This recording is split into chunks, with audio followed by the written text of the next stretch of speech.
बहुत समय पहले की बात है। शांतपुर नाम के गांव में रामू नाम का एक किसान रहता था।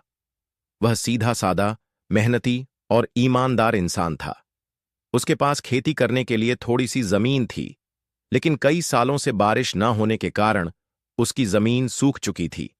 रामू दिन रात मेहनत करता, लेकिन जमीन से कुछ भी उपज नहीं रहा था। वह मायूस हो चुका था, लेकिन फिर भी उसने उम्मीद नहीं छोड़ी।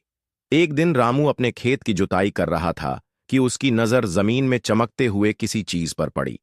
जब उसने पास जाकर देखा तो वहां एक सुनहरा बीज था। बीज से हल्की सी चमक निकल रही थी। रामू ने सोचा, यह कोई साधारण बीज नहीं लग रहा, चलो इसे बोकर देखता हूं।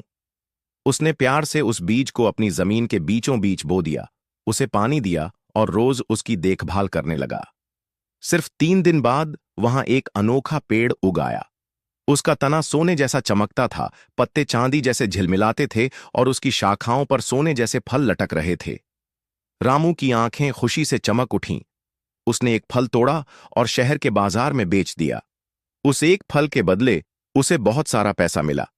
अब रामू रोज एक एक फल तोड़कर बेचने लगा और धीरे धीरे अमीर बन गया।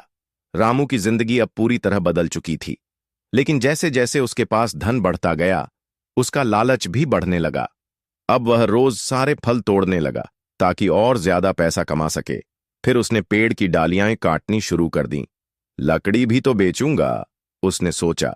जादुई पेड़ धीरे धीरे कमजोर होने लगा। एक रात जब सब सो रहे थे, पेड़ ने धीरे से रामू से कहा, रामू, मैं तुम्हें सुख और समृद्धि देने आया था, लेकिन तुमने मुझे सिर्फ धन का साधन समझा। अब मैं जा रहा हूं। सुबह होते ही पेड़ पूरी तरह सूख चुका था।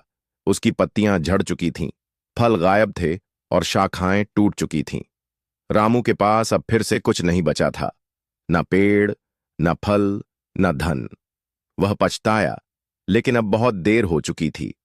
प्रकृति हमें बहुत कुछ देती है, लेकिन जब हम उसमें संतुलन नहीं रखते और लालच करते हैं तो सब कुछ खो बैठते हैं।